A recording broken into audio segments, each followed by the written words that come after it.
Good morning and welcome to morning. Welcome to our Speakeasy with Love.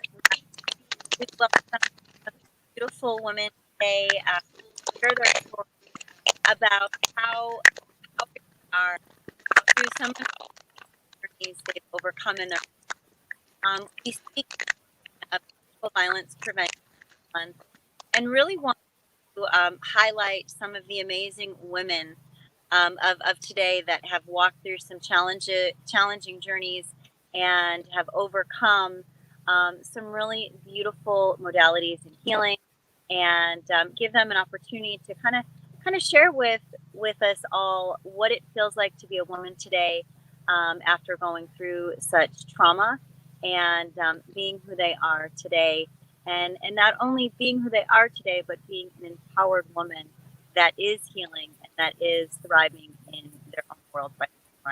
My name is Joanna Treelove, and welcome to Speakeasy with Love. I'd like to share the route with some of these beautiful ladies. Trina, why don't you take center and share with us a little bit about who you are and pass the baton on as you so feel fit. Sure. So I'm Trina Myers. I'm an intuitive abstract artist, and I am also a health coach. And I am in this space for many different reasons. One that is very important to me is being able to speak about emotional and verbal abuse. And a lot of times people forget about that as a way that somebody can control another person. So that's what I'm here for, as well as sharing art therapy to our listeners and our participants of I Am Love. And thank you for having me here. I'm usually on the back end. Yeah, great to have you on the front end so that we can all learn about how and why you are such an incredible ingredient for private group for I Am Love, and to our collective tribe as a survivor and a woman that uplifts. Yeah. Ashley, share center with us. So I'm Ashley Harrison. I'm a country singer, songwriter. I came across this because I'm starting a business called Be the Light. I'm a domestic violence, child abuse survivor. And so I'm just wanting to shed the light on how I've overcome my trauma and made light out of a terrible situation. And you know, I'm wanting to get into foster homes and help kids in foster homes and really kind of break the cycle of abuse. So that's why I'm in this. And then I've met beautiful Joanna, and we're creating butterflies, which I'm so excited about, and kind of sharing the healing journey on using the chakras to heal from trauma and anything that you've been through that causes pain and suffering. So that's just a little bit about me and why I'm here. I'm so blessed to be a part of this journey and how we have all like connected paths somehow. So I'm just really honored to be in this space with you guys. So thank you. Really well, yeah, for sure. And that leaves us to my lovely Darnisha Williams. Go ahead, love. Hi everyone, I'm Darnisha Williams. So I am here because I found healing through a traumatic experience with sexual assault from a family member when I was younger, at the age of 4. And so I found healing within counseling. And so now I help other people find healing through counseling and through having group sessions in so many different ways of just talking to people and helping them heal and finding different strategies that work for them. So I'm just excited to be here with these wonderful women, and just so happy that Joanna and Trina asked me. Absolutely. Well, I just wanted to say thank you for braving this conversation with me. I don't know about you, but for as long as I can, I was just a little bit older than you, dear Nisha. I think I was about 4 or 5 myself when I had my first sexual assault experience from a babysitter's husband. Oh my gosh. And it was something that for me was like, let's not talk about it because maybe she won't remember. And so let's just sweep it under the rug and pretend it's all good. um, you know, back when I had grown up and I had asked my mom why that was the choice she made, she was really encouraged to let it go. Because they had said, if you drive her through the court system, it's going to be very traumatic, and it might do more harm than not if you just let this go. So that was the advice she received, and was encouraged to parent me through. And as you all know, none of that really ever disappears. It's a thumbprint that kind of lasts, within our soul space, that Yeah. creates echoes of, distrust and many other different forms of energy that doesn't serve, right? I don't know about you guys. What happened in your space, in your walk in time, that just sort of set the tone? How old were you guys when you had your first encounter of abuse? I was 8. You're 8. Well, it started when I was 6. Mm, Um, but it happened for about 3 years. But I was 8 when, like, I guess it was the most pivotal time because it was kind of when it ended, but it was also the day that I almost died. mm, So um, I kind of, for me, it was more of, losing my childhood innocence yeah. at, such a young age, and never was really got the ability to really be a child, and live childlike because I just was chained by all of these terrible things. So,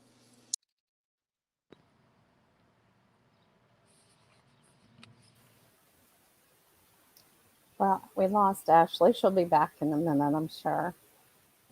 I don't know what I guess, happened. there we go. I don't know. It just like went away.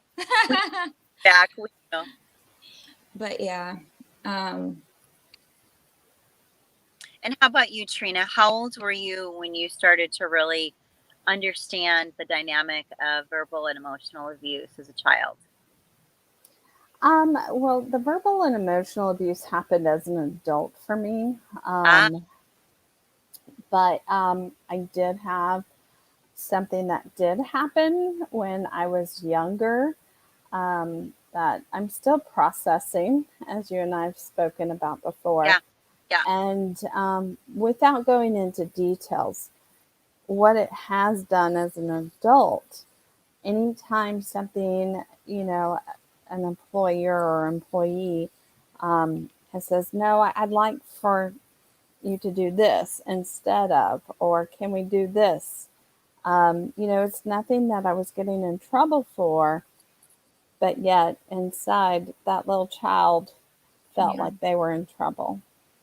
And so learning how to deal with those emotions of not feeling like I was getting in trouble has been a challenge that has been brought into my adulthood as well. Yeah. Yeah, and I wonder if and Darnisha, maybe you can help us with some of the psychosis here with your psychology background. But what element of the secrecy in the abuse becomes that pivotal moment of sort of feeling, isolated in that shame, or like we're, in trouble or not good enough, and all that, those sort of reframed energies that come from being abused that Yeah. transform in other lanes in our life.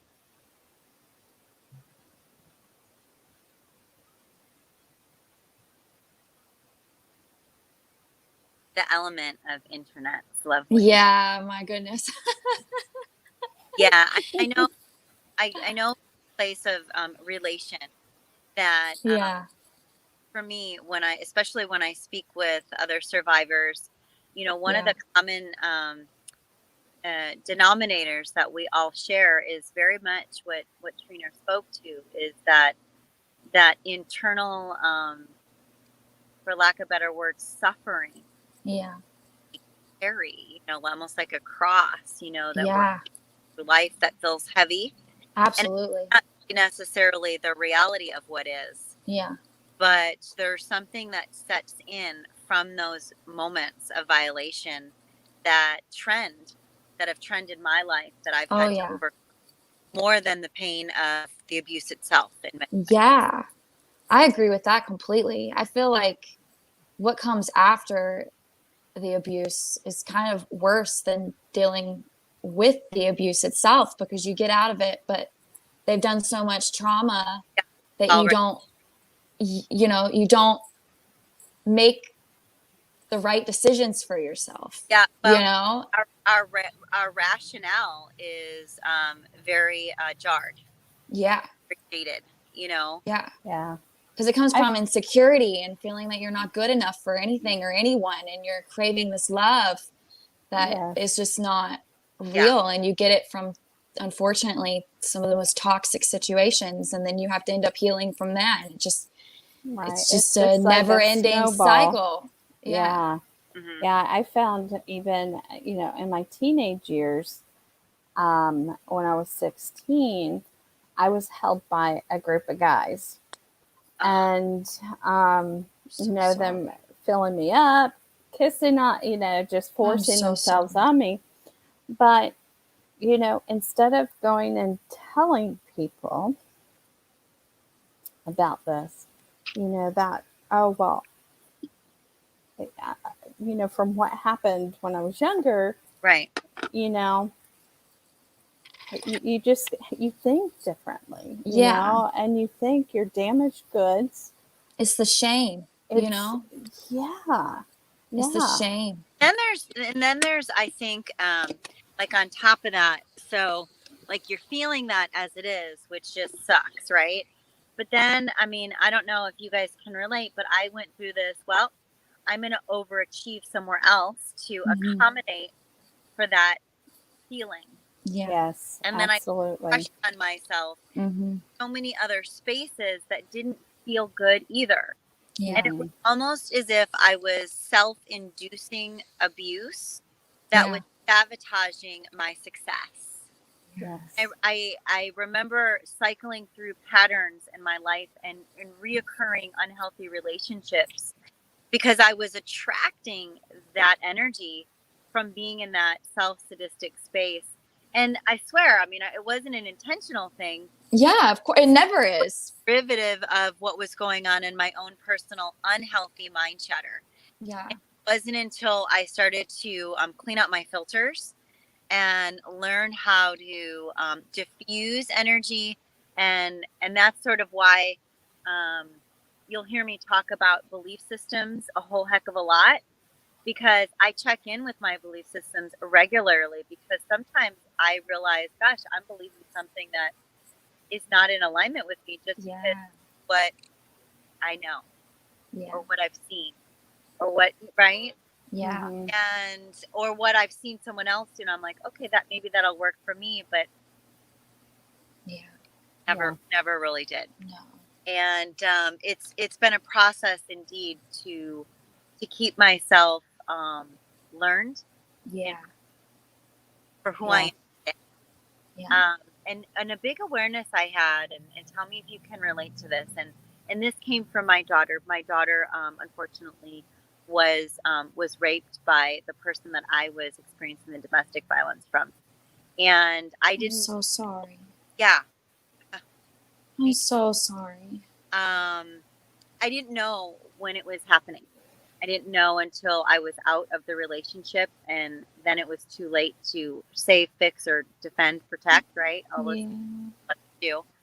Um, but when I talked to her about it, she was going to Catholic school, and they had what's called reconciliation, where they had to go and confess their sins. And she went to reconciliation to confess her sins because just prior to her sacrament, they were talking about the sacrament of marriage. and how important it is to have a vow with yourself to save yourself, and that, to not is a sin, and so on and so forth. And so she was really feeling, gosh, I can feel my heart melting as I say this. She was feeling a lot of pain. I'm sorry. Like she was broken, like she was a sinner, like she was going to hell because someone, had taken that from her. Yeah. Yeah. And at a young girl who wasn't sharing this with anyone, the very first person that she told was a priest. And she had asked to be forgiven and to be saved. And the priest, had said, you need to tell your parent, you need to, and so that's how she came and spoke with me. But I mean, the healing that has taken place with my daughter, and it had to be from a place of owning it myself, because I faced that too. I always looked at, sex was dirty. Sex was, not something that I was allowed to enjoy because of my first notation with it of being offensive and violating and dirty. Yeah. So now hearing my daughter feel that way, I was like, no. Yeah. right. And so we kind of healed together in that process. And believe me, there are many things I wanted to experience with my daughter. That was not one of them. I didn't want to bond with her on that. But God's, like that, and gives us our lessons, as eloquently as needed. And it really taught me a lot about sexual femininity and women's sensuality, how scarred many of us are from some of our experiences that we had. And I'm not a fan of this word, but I don't even know what else to say. What a shame that is. Yeah. Because men are put at many levels on pedestals for having sex. Isn't it so crazy? Yeah, what is that? Well, I don't understand it either. I do not understand it either. I mean, like that saying of like, a man going around and sleeping with 800 women, he's a pimp and he's so fly, but the second we have sex with more than 2 people, we're a whore. And like, it's just like it's crazy. The dynamic, there's just no balance in any of it. No. And I mean, I think it comes down to a lot of just generational curses and the way we've been brought up and the way men have been brought up and who we are as women. Women, we have lost a lot, and we've gained. I mean, we've come such a long way, but we still, you're seeing so much discrimination just on women, just in general, and I think a lot of that comes from that. I sat the other night and I was at a dinner party, and there was a man there talking about when he was in his fraternity, there was a point system, and they got a certain amount of points for doing a certain amount of things with girls. Oh my gosh. And I just sat with that. And my daughter, she's in college right now. I was just sharing this with Jeranisha earlier. And she's, especially after being, a survivor of rape.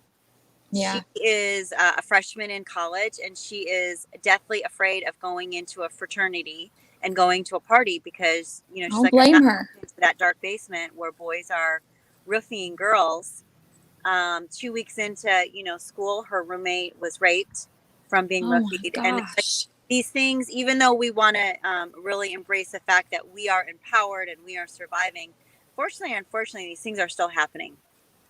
We have a lot of fueled male energies that are unhealthy, that are still reinforced, like what you're saying, Ashley. Yeah. And it's just it holds tight on my heart.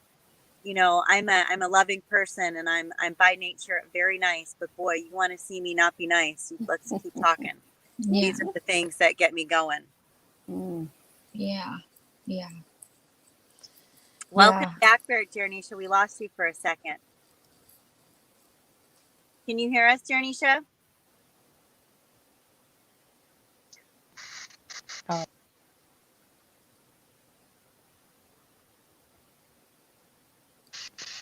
Can everyone hear me? Okay. Okay. Okay. Do you all hear me now? Yeah, yeah. Okay, good. We just wanted to check in with you. But, okay. I wanted to say, when I think when she was when you different, right? So there are certain, I want to say certain steps within maturity, right? And so when you're assisting young age, fast, that it's like you don't know how to fit, and that's how we create that habit for ourselves. And that's how when certain things happen, we become afraid, right? Sexual experiences are not supposed to be, it should be afraid at all. Sometimes it does when you've experienced that trauma when you're younger. And so that's what happens with us. I tell you, I had a guy I was dating. He touched the side of my back and kind of made me freeze up. And I stopped dating him because I was afraid. So if you don't know, he never gave me, he never did anything other than the moment Pause. make me feel Pause. like he was going to harm me. Darnisha, stop. We can't hear you.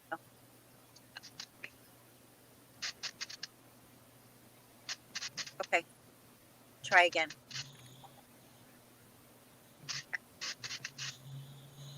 Can you hear me now? Yes. Yes.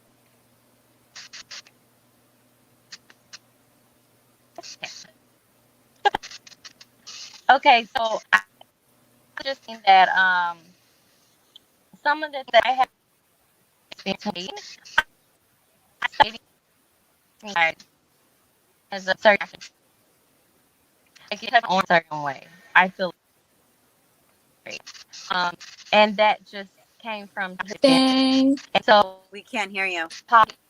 Darnisha, Oh, log off and then log back on.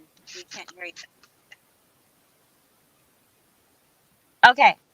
Yeah, try coming back in and we'll start again. Because I have a feeling you're saying something that I we know. I want to Her? like hear it so Okay. bad. yeah. I'm like trying so hard to I like know. like hear through the thing, and I'm like, oh, this is so I hard. know. To see me, I'm like trying to turn my ear like I'm going to hear it. Yeah. But then she's talking, you know, she's getting into it, and you're like, Yeah. oh, what do I You know say? it's important. Oh. Yeah. Yeah. So Trina, when you speak to She's going to jump in the come car on in. with you.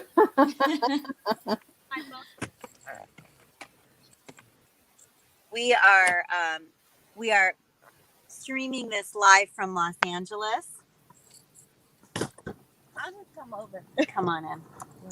So she's gonna be able to speak. So I'm gonna just pass this right to her so she can. Oh yeah.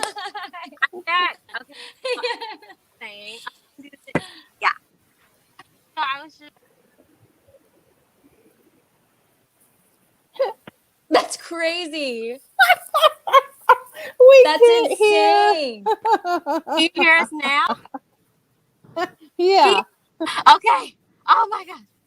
Okay. Oh, something's going on. Right? Something's going on. Spiritual Okay. warfare. I don't know. They don't want you guys to hear my jam. Wait. Can you hear us now? Yes. Yeah. Okay. It's like that commercial for AT&T. Can you hear us now?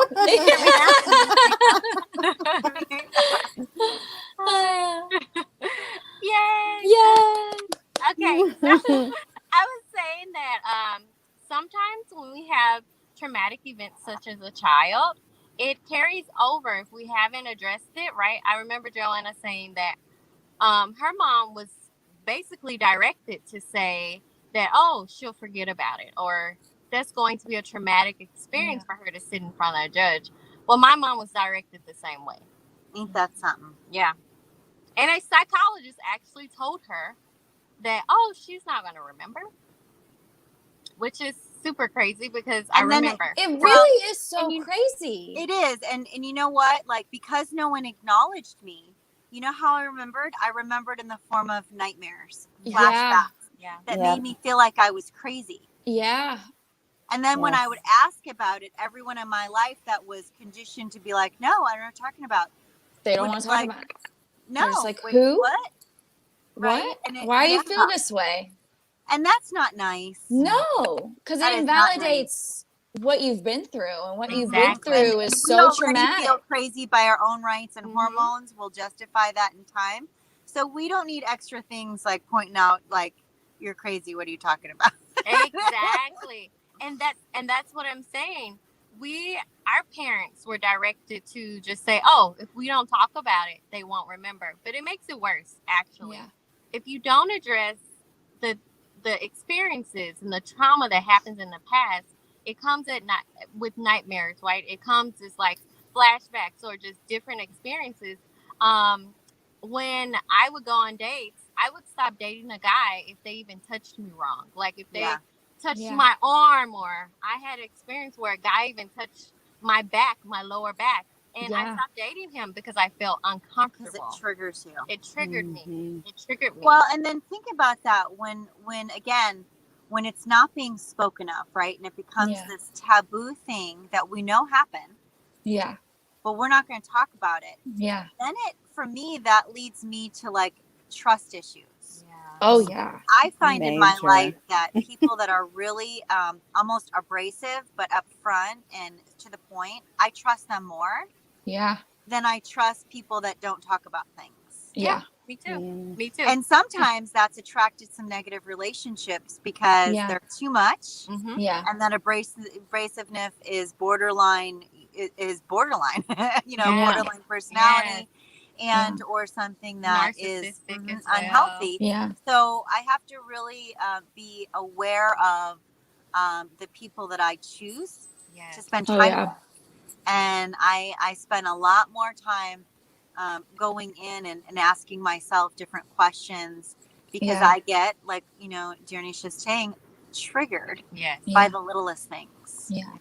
Yeah, there's Yeah. certain songs or ringtones. Oh my gosh, there's one ringtone. If I hear it, it just, I feel like Pavlov's dog. You know, it's Yeah. like, oh,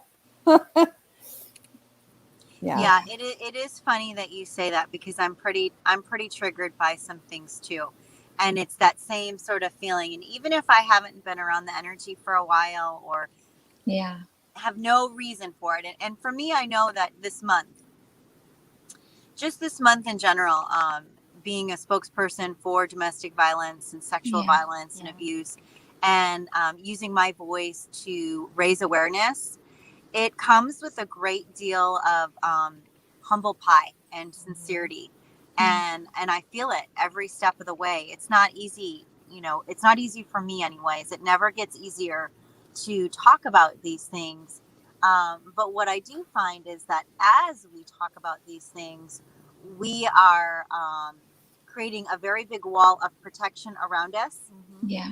because the likelihood of an abuser or someone that is going to try to do that again, they're not Yeah. coming around me. No. So I'm going to be talking about some things Exactly. that are Yeah. going to make them feel really, really uncomfortable. Yeah. And that in itself keeps me pretty safe these days.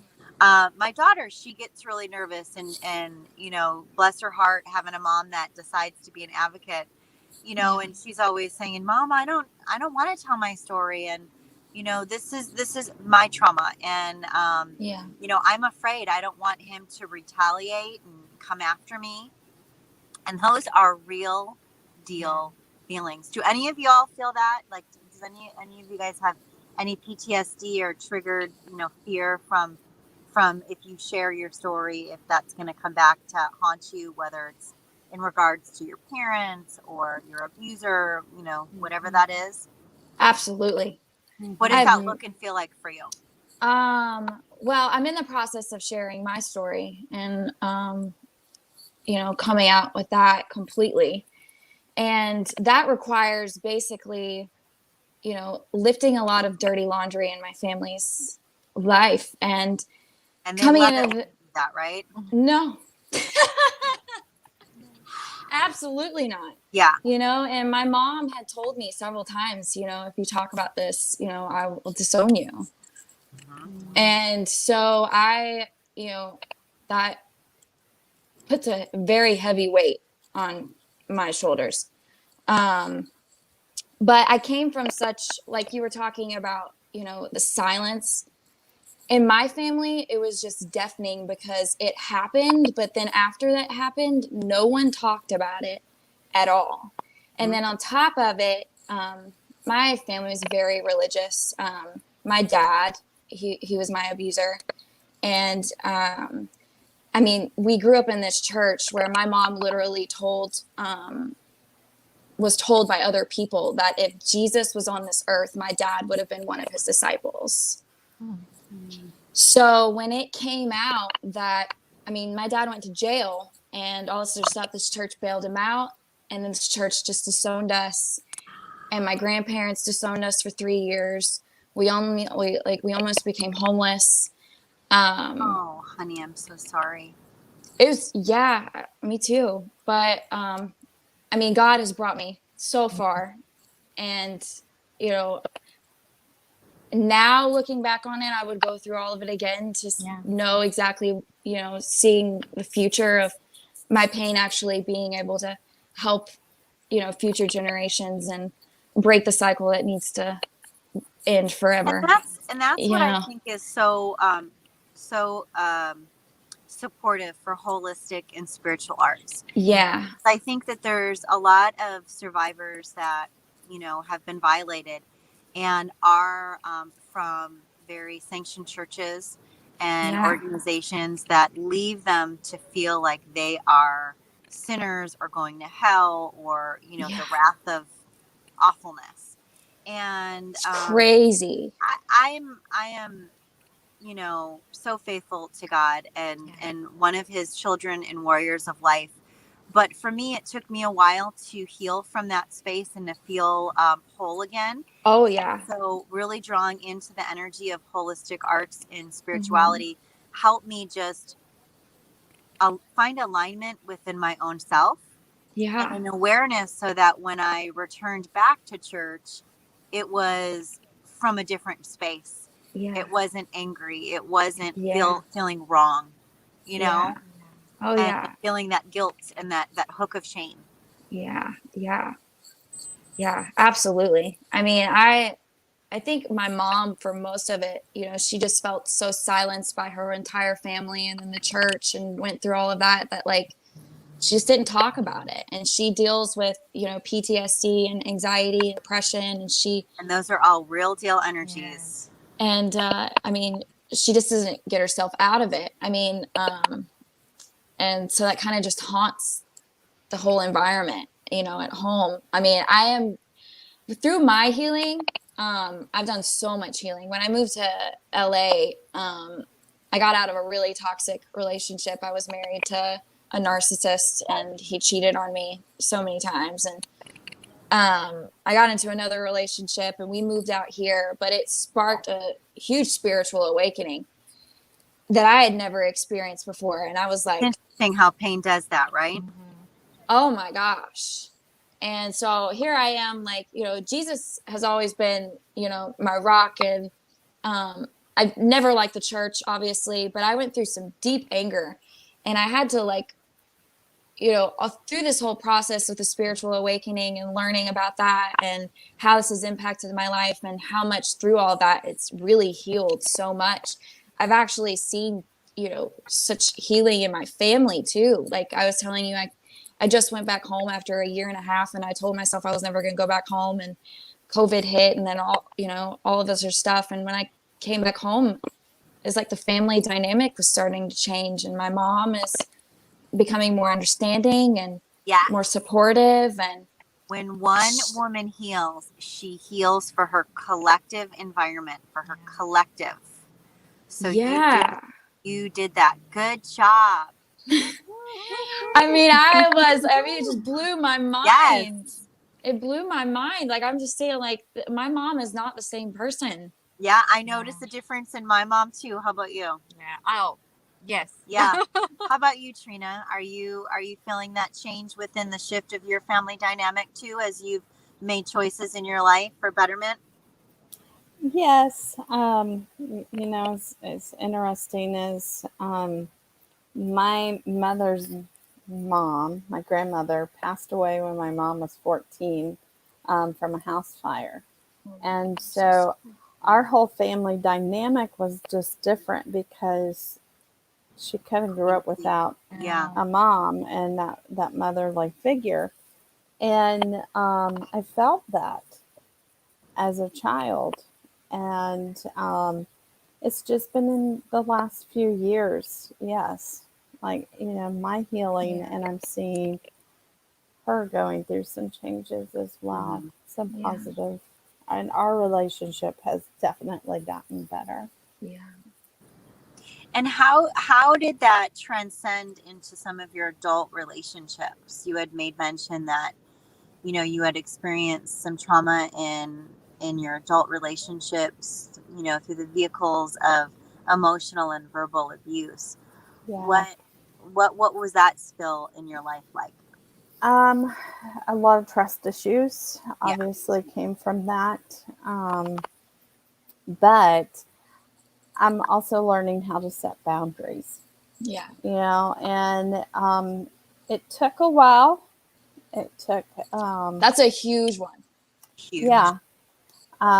Recently just really hit some big boundaries that I won't go into detail about. But, when I found out that somebody had lied to me in a big way, I had put a huge boundary down. And I was like, no, I'm not accepting that as part of who I am. Yeah. And a part of my life. It's not going to determine who I am or how Yeah. I feel about myself. Yeah. And I immediately put that boundary down. Where Yeah. before, it probably would have taken me time. Yeah. I would have allowed it to have gone on Yeah. a little bit longer. Where now, when I had that concrete, then I was like, nope. Right. Well, and I don't know. Tell me if any of you guys were ever in the Try Harder Club. Oh yeah. I was in that club forever. I just, whenever anything would go wrong, especially in relationships, I was like, okay, I'm just going to try harder. Oh yeah. I'm going to go, do some personal development and be a better person. And I'm going to try harder because then these things won't happen. Happen to me. Yeah. Oh yeah. Yeah. I've gone back and looked it never at journals. occurred to me that it was not me. It was a reflection of the person, and that I needed to set boundaries. Yeah. Yes. And hold myself in the highest with self-respect, and not explain or defend, just simply move on. Yeah. Right. That revelation was, I wouldn't even say was, I think it's an is action of being for me that I'm currently really practicing and working on, is just like, and I love, and I also have massive compassion to the man that I'm in a relationship right now, because, man, he is getting a real big dose of a healed, empowered woman. And yeah. he Good. hears from me daily, like, he'll ask me something, I'll be like, I don't really need to defend that. So the answer is no. I love it. Period. I was And sometimes he'll look at me because, he's, in his own cycle and has his dose of abused women. And he's used to having someone negotiate things or argue, or, and I'm at the point where I'm like, I refuse to argue. Like, this is a solid no. Yeah. Yeah. Have a good day. Yeah. I love the little smile you put on the end.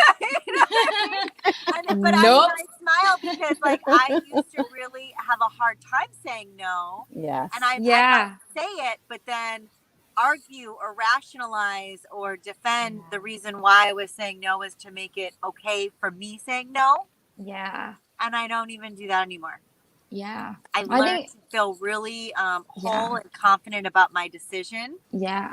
and know what's right for me, Yeah. and know that if I step out of that space, it's gonna blow up somewhere else unhealthy. Yeah. Yeah. You know, so I'm better off just being working smarter than harder. Yeah. And I quit the Try Harder Club about 2 years ago, and it's been the best resignation I've ever had in my life. You know, and now when I try harder on something, it's more or less to practice surrender. Yeah. I love that. I was always I in the love that too. council. I was a council culture type girl before What does it that was mean? a council culture. So what I do, literally, if I was dating someone and they made me, if I felt like they were a narcissist or something that I didn't like, I'm like, oh, sorry. And and that was me. I always did it because I was uncomfortable. Yeah. Yeah. Some things I probably could have worked out, but I would rather sit there by myself and say, well, Yeah. sorry, no. Yeah. But I learned throughout life, you should talk things through, right? It's okay Yeah. to talk it out. Yeah. It's okay to just say, hey, I don't like this, and just see where it goes. Yeah. And at first, I just used to do it because it made me uncomfortable, and I just Yeah. used to say no and just drop it all. But as I got older, I learned that, okay, let's talk about it, and if it doesn't work, it just doesn't work. Yeah. Right. Yeah. And we're okay. And that And Yeah. not having to say sorry all the time. Exactly. Yeah. That's my biggest thing is Me I- too. when that word comes out and it's like, why am I saying Yeah. sorry? I have nothing that is a part of this that I should be the one Yeah. saying sorry. Yeah. Yeah. that's I the used to have a lot of just people pleasing tendencies. Mhm. Just constantly trying to find my worth through other people, and it was so important to be loved by other people and get my validation How from about other that? people. Well, and think about that. You know, oftentimes when we're in the abusive cycle, that's such a great antidote to bring to the surface. Yeah. Because oftentimes what we are shown in relationships that are loving Mm-hmm. is toxicity and unhealthy loving behaviors. Yeah. So we at least me, you know, can relate to what you're saying is that I became such a people pleaser and Yeah. such a perfectionist because I was afraid to make a mistake. Yeah. You know, Trina, I bet you can appreciate that, and wanted to always make people feel good. I never, you know, coming from a place of being hurt, I never ever wanted to hurt another being. And I'm human. Absolutely. That's impossible, right? Like Yeah. my stuff's going to come up and spill over, you know, on others sometimes too. And Yeah. I could never be okay with that. I would suffer with such guilt Yeah. if I made a mistake or didn't Yeah. hurt somebody Exactly. or, you know. Me Yeah. too. Yeah. I still kind of struggle with that a little bit. Yeah. I don't know why. It's just I don't want to make people feel like I'm not available for them. Sometimes Yeah. to me, sometimes it's like, oh well, maybe they feel like I don't care, and I had to realize that sometimes you're not available. That's okay. Yeah. Some people are not available for you, and they're okay with saying, "Oh, I can't do it." So why Right. can't I be okay That with whole that? balance. Yeah. Right. Yes. Yeah, the boundaries. Absolutely. And braving, like just sometimes saying no or sometimes stating how you feel Exactly. and talking Yeah. things out Mhm. is a little uncomfortable. Yeah. That's okay.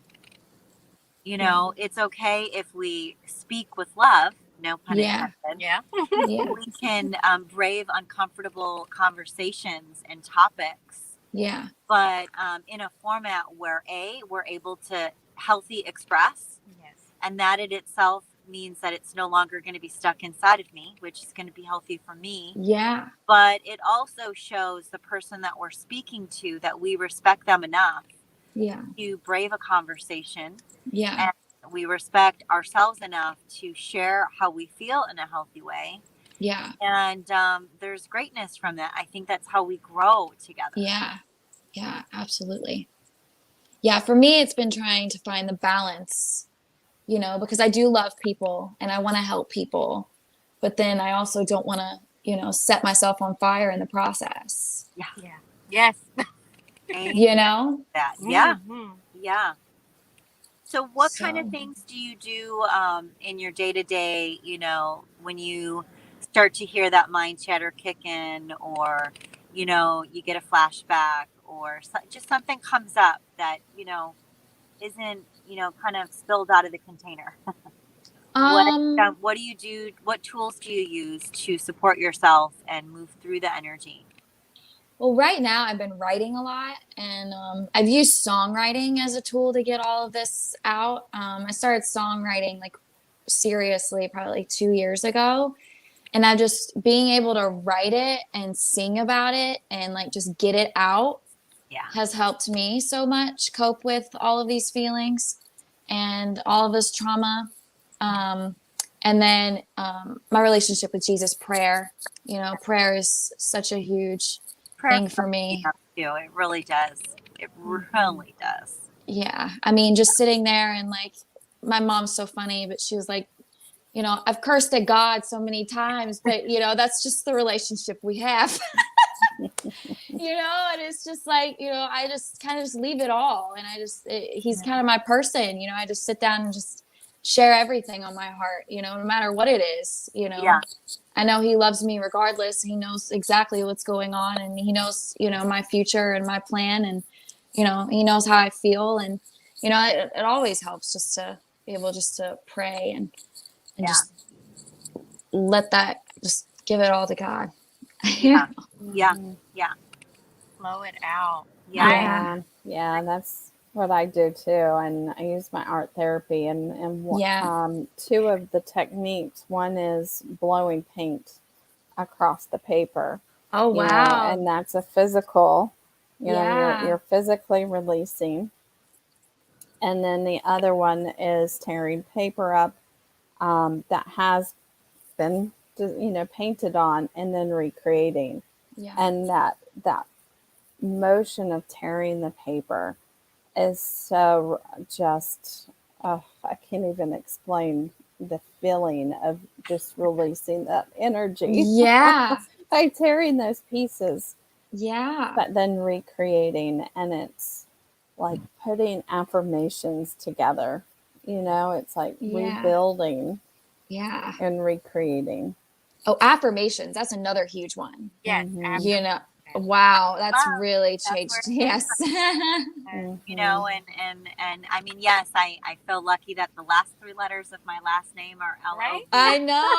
It's so But amazing. I, rebirthed in many senses through my healing, and discovered that, it's not up to somebody else to make me happy. Yeah. It's not up to somebody else to understand and feel love. It's up to Yeah. me.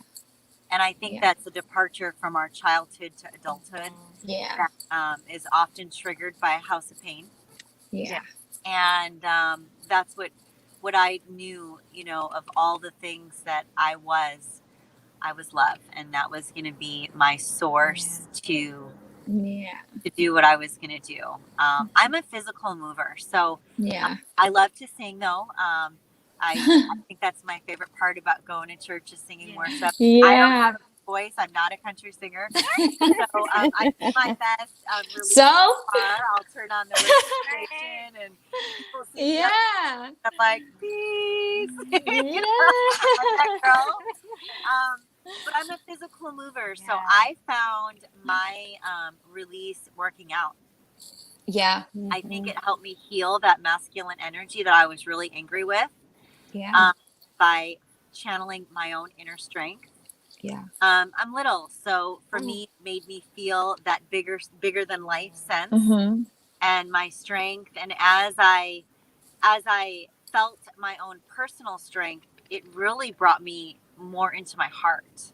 and I would leave a workout or leave a yoga class or leave, a run and just feel so connected. Yeah. So I learned through movement that I can really work through some of those energies that are Yeah. creating that Yeah. false sense of reality, that trigger, Yeah. and get me home. I love. Yeah. Yeah. How about you? What do you use? Well, I use a lot of different methods. I sing. Yeah, also. you do sing. Yeah. This is a fun fact. And Yeah. she's good. Yay. I sing, I've been singing forever. Ever since I was younger, it's always been a release. Writing poetry, Yeah. writing songs as well, and Yeah. also I'm just ready to tell my story. Yeah. I am actually. Yeah. I believe that when you tell your story, it's going to be amazing and reach so many people. Thank you. And that's what we should embrace as Yeah. people who are survivors, being Yeah. have been through trauma, and look at us now, right? Yeah. I'm just excited and ready because Yeah. I'm afraid. I was pushed out. Yeah. I was pushed out by my dad's side, and everyone acts like they don't know what's going on. But Yeah. my mom was my rock. Yeah. Exactly, and we know our truth, and it's time Yeah. that people hear it, because when Yeah. they hear it, and other girls and women can relate, and they're Yeah. going to speak out as well, and it's not going to be us being silenced, and that's No. me. Yeah. Oh, and That's that's, huge. I think, a really great spot to sort of close the Yeah. center circle and Yeah. and just really I ask that we all be held so tenderly in this journey, and that we continue to be given the ingredients to speak from and to love from and to heal from. And I feel so grateful today for the empowerment that I had, because even just yesterday it was less. And as I stand with each of you, it feels less hard to carry my cross. Yeah. That I'm about ready to put that cross down. Yeah. I've been carrying it a lot. Absolutely. Yeah. And I don't know about you girls, but I'm ready to just kind of set it down and Yeah. now as a stepping stool Yeah. to walk forward and up Yeah. spaces that I'm not even sure where we're going, but I know it's going someplace Somewhere. really amazing. Amazing. And every time I spend time in this light, in this truth, admiring my fellow sisters, I get a really big dose of energy that motivates me and that inspires me and gives momentum, Yeah. more healing, more change. And I'll tell you what, when I speak with littles, I work with children a lot, and when I hear it from their mouths, I know that the work we're doing is affecting, because they don't. Yeah. It's not to say that it's gone, but they Yeah. don't have the silence like we do. They're growing up in a space where we talk about it.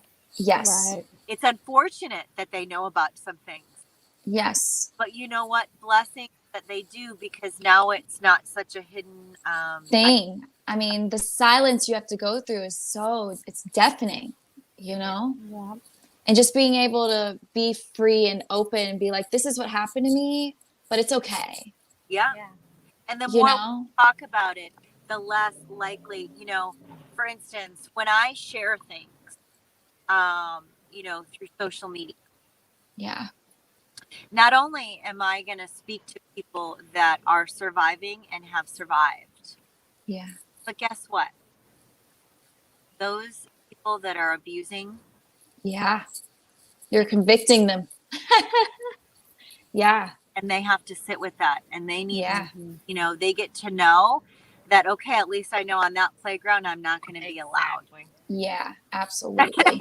Well, and I think you're Yeah. also Yeah. giving a voice to those that haven't, been in that situation, that if it happened, they know what to do. Yeah. Or if their friend has gone through it. They know what to do. They know how to help somebody else Yeah. through this. My Yeah. daughter was such a resource to her roommate when she shared what Right. happened, and she, without even sharing her story, Yeah. Right. was able to advocate. And with, she's like, Mom, it was incredible. Within 48 hours, I had every student resource, I had numbers, I knew where to go, because she had seen what her mom did, and what we, as a team went through to, sort of create that awareness and that justice for the Yeah. injustice. And so it certainly doesn't fix it. You can't No. fix it, but you can create change. Yeah. Yeah. I mean, you can definitely make so much good out of tragedy. Yeah. You just have to be willing, and strong enough to do it, and realize that like beauty can come out of pain. Beauty can come out of it. Yeah, healing. Yeah. Yeah. And knowing that you're not alone. I think that's another thing, knowing that someone else has gone through what you've been through, also makes you more comfortable in sharing your story and sharing your truth. And, Yeah. you feel like you're not alone. And I feel like there's a lot of people that just, when you're hidden behind that and you're silenced for so long, you feel like you're the only person who's ever gone through this. And And there's an unspoken language. Like the moment yeah, she says, I'm a survivor, like you don't even need to know the details of Exactly. no, because you just know. no, yeah, There's like an unsaid sort of got you. yeah, absolutely. We're in this together. Yeah, Oh, Right. absolutely. Down, hands in, all for one. Well, let's I love you guys. let's just close with a little prayer, and just if I could ask and invite you all to close your eyes in this moment. Take a deep breath into your heart and praise yourself for your courage to be, and to have what is needed here. Shine. Know more than ever to receive all that is needed for you. Because each and every breath that we take, heal from, we create another layer, and that's called empowerment. So I ask the Lord to continue to hold us in the highest and to gift us with all of these beautiful ingredients that give us hope, that transpire into creative spaces for others to heal and for us to use our ingredients to support not only ourselves but the collective.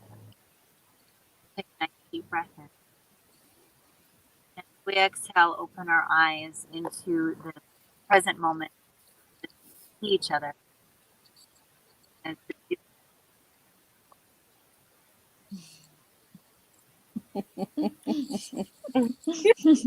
I think I just grabbed your boob.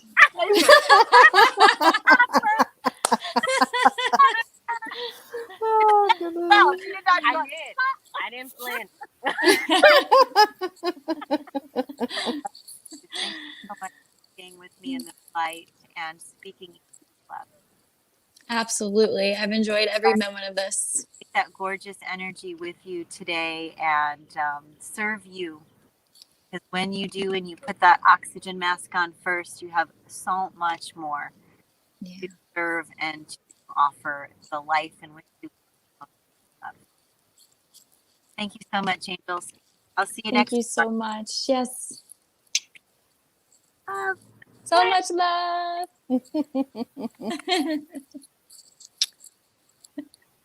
Wipe my tears away.